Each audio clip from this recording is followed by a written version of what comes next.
Is there anyone right now that inspires you or motivates you to action? Well, I continue to turn to my good old second wave feminists who are still alive. And even those who have gone on, I continue to be inspired by their words. Um, I'm inspired by some of the strong women in Congress, Elizabeth Warren, um, for example,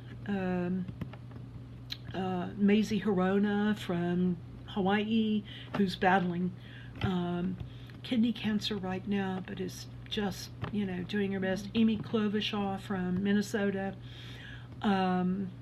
who are really trying to make a difference. I'm inspired by those young women like Emma Gonzalez from the Parkland shooting incident, who spoke so eloquently at the march for gun control. I'm inspired by my students who, in the face of all the obstacles and the difficulties we have here in West Texas, continue to study feminism and try to become better feminist. Okay. And so, what is your advice for a young feminist about how to live a feminist life? Don't give up. That's a good one. Don't give up.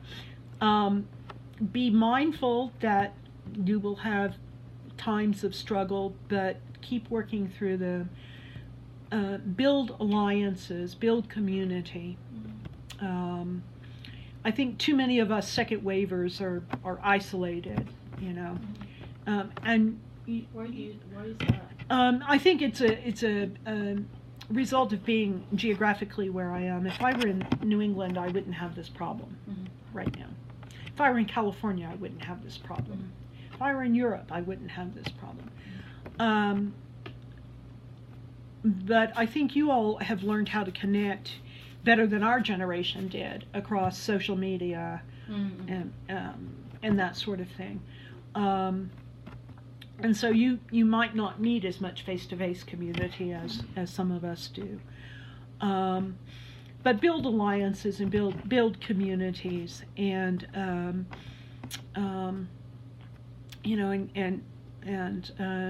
and keep plugging on. When I interviewed Dr. Dunham, she said her advice was to also surround yourself by a group of people who understand you. And, it's community. Yeah. So what do you do when, for example, in your case, you said you weren't surrounded, you didn't have a community? So. Well, teaching helps, which is why there's a very good chance I'm not going to get to teach this course again. It is very sad to me.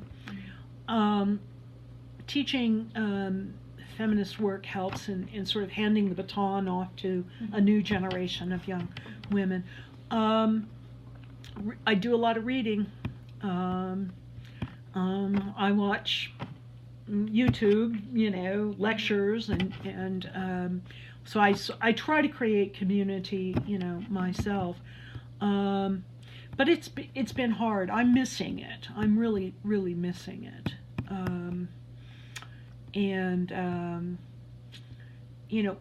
We also have a hard time getting feminist, what I consider to be real feminist scholars and theorists here. And when I was in New England, I could count on getting sort of a boost from going to listen to somebody's lecture. So many of the second wave feminists I told you all I have seen in person, I saw when I was in New England. I haven't seen them while I've been out here. And I think that is difficult as well for me. Even at Texas Tech, Audrey, I'm considered far left of the feminists who are here. I am really on the margins because I advocate a radical feminism. So what made you come here Oh, that's a good question. If I had been at a different institution in New England, I would have stayed there. I came here because I was promised two things: a chance to teach in the Women's Studies program, because I coordinated a Women's Studies program that I left, and a chance to teach in a graduate program. Where I was, I didn't have graduate students. And I was really, at that point in my career, ready to teach graduate students. And we have both an MA and a PhD in my field.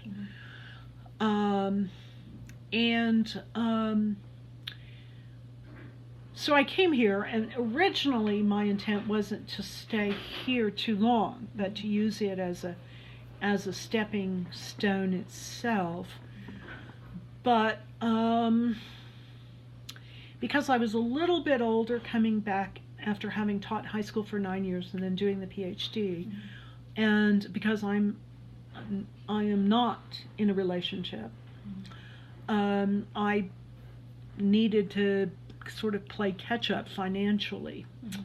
And so I started building a profile that would get me into administration, because that was where the money is. I mean, I could write 5 books in British literature and I would never make the same amount of money as I would as an associate dean or a dean. So I was an associate dean for 8 years. And then the glass ceiling and a very conservative administration came in, and all opportunities for women were shut down big time, particularly for women like me. Because I'm not a pumps and pantyhose kind of girl. And so I kind of got stuck. Then my elderly parents began to have health issues. And in 2009, I lost my brother, who was 54 at the time, to stage 4 kidney cancer. And I became the primary financial support for my mother. I lost my father in 2012, and she's in an assisted living facility in another state right now, but I'm her primary financial support. So I had to make decisions that were more than just me involved. And I have tried. I was on the job market for 3 years. I came very, very close to getting deanships elsewhere at institutions better than Texas Tech. But by the time I was on the market for those jobs, I think a conservative backlash had already begun to sort of filter through, and I had trouble beating internal candidates who were probably already promised the job. And we were just going through the motions of an external search. So it wasn't that I was mobile, because I was certainly ready to go. And I would have loved to have been on either coast. But it just didn't happen. So now I'm trying to make peace with it. Because I'm not going to get to retire as soon as I had hoped, because I can't retire at the financial level at which I hoped. See, this is part of the problem for women. This is why we don't have pay equity. We're not promoted as frequently or as often as men, and so we carry on at lower salaries throughout our careers. We retire at lower salaries, and we often have child care, elder care in our financial plan. And in your case, you're the only one supporting. Right. Yeah, so that's why I stayed. And if somebody gave me an offer I couldn't refuse, I'd be packing tomorrow, Audrey. That's how, but it just hasn't happened. If somebody offered me a deanship, or even if somebody offered me a really good romanicist position elsewhere, I'd take it. Well, I hope that So you guys are stuck with me. Well, I do really hope that you find something. I don't know. I'm not counting on it. Let me put it that way. And if you don't count on it, then if something it's a good happens, it's a surprise. pleasant surprise. Mm-hmm. Yeah. You know, Mm. I'm trying to make a difference one class at a time, one student at a time right Mhm. now. And I'm grateful for those opportunities to work, you know, with students like you. Thank you. Thanks. You know, I just find you all very interesting in this class. You know, have you thought about? Have you looked around the room? I'm the only white woman in the room. It's just a wonderful. Which makes the class interesting. It's just a wonderful experience. Yeah. That's funny. Is there anything else that you would want to add? I would just say I wouldn't change a thing about living as a feminist, even with the downsides.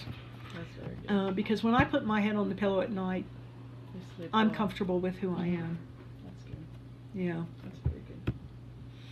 Awesome. Well, thank you so much. Oh, thank you. I'm glad Oh, that this was a good. good time for you. Yeah. So that you didn't have to come